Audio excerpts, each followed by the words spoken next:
In our world, in our society, in our neighborhoods, and in our backyards, we have an acute awareness that everything is connected and that we are responsible for keeping those connections as one of the most powerful species. Within the last few years, there has been a great movement of focus to the protection of all God's creation, the oceans, the coral reefs, and most especially the animals that inherit the earth. How and why a species becomes endangered is a complicated process, and it could become irreversible if action is not taken. Presently, the most prevalent government legislation in the United States regarding endangered species is the Endangered Species Act of 1973, which gave a way for animals who were endangered to be assisted by labeling them as endangered, or extinct if there were no more of the population left. This revolutionized the way that people viewed protection of animals in the country, as it was not something that had previously been a topic Americans were concerned about. There are many ways that a species can become endangered, and sadly, it's the fault of humans, no matter the cause. Oftentimes, such as in the case of the black rhinos and the African elephant, they are hunted by poachers who want to sell their tusks on the black market for a soaring profit in places where those materials are banned. For others, their homes are taken away by developers, deforestation, pollution, and global warming. Animals are in such danger because of the consumer culture that the world has developed and is now suffering from. By putting the desires of materials above the lives of other living creatures, humans are destroying the ability for endangered species to recover and survive with their needs to have more in their lives.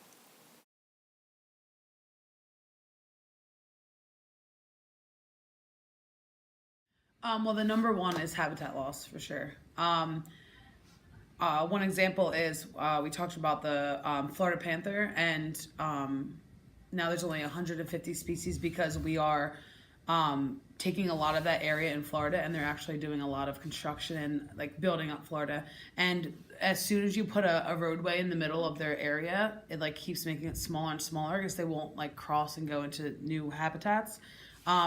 So in the past, I think it was 3 years, they've gone down by there's originally 150, and now there's only 100 left in 3 years. So it's like decreasing rapidly because of construction and habitat loss.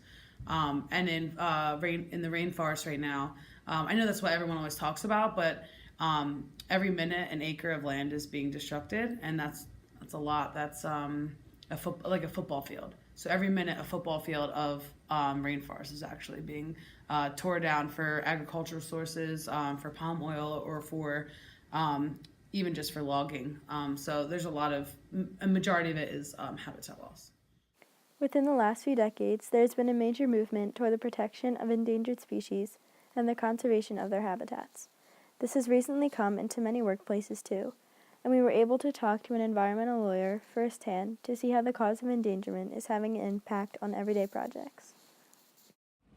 The Petty's Island in the Delaware River is a habitat for the bald eagle, and it's also where Citgo, a major oil refiner, has fuel storage, and it also has an asphalt manufacturing plant. So there's the battle of industry and endangered species.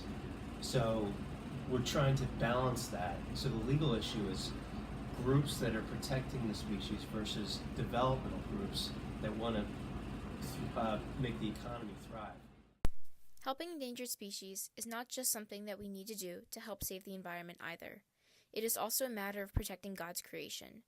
In an article for America Magazine, writer Claire Swinarski discusses the idea that when we lose endangered animal species, we lose God's creation. When we stop valuing vulnerable life, the world as a whole suffers. Although it is noble and good to value American jobs and think of creative solutions to create more of them, we cannot make these decisions at the expense of God's creatures. Endangered species should not be protected just because it will benefit the environment. They need our help because we are responsible for helping them.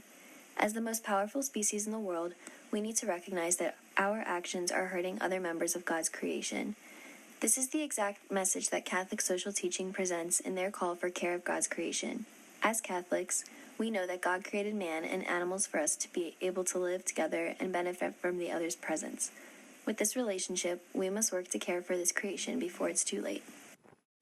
But how can we, as regular citizens, protect endangered species today? Miss Chard was able to give us a few ways that she has been trying to be better for the environment, as well as things she suggested that we could do to help promote the cause among our friends, school, and other communities. I just went to Florida this past week in the Everglades, and I was on this beach, and I was like, wow, look at all these shells. And then I like pick up like a handful of it was actually plastic. And you don't think about it, because you just see it and you just like, oh, like that's like a part of the sand. And then you look and you actually see it's literally just little tiny pieces of plastic. And I was on a boat and I told the story and I showed the boat, like, this is plastic, like this is a problem. And then they all realized like that is a problem. And then, just by doing one thing, I made 10 other people aware. And if we just keep doing that, I feel like we might be going somewhere. My household just went paperless, so like we don't have any paper towels. We do have toilet paper, but we don't have no napkin. We have none of that. All of it is reusable. So it's like everyone just has to do one simple thing, and then it keeps getting better, like more and more. But the issue is, if we all don't do it, there's not going to be a change. So we just have to keep raising awareness, and I think that will help us in the long run.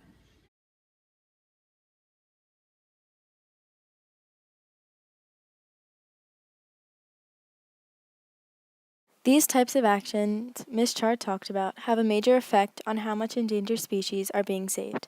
In the last decade alone, thousands of species were taken off the critically endangered list and saved from extinction. Endangered species are in crucial need of our help.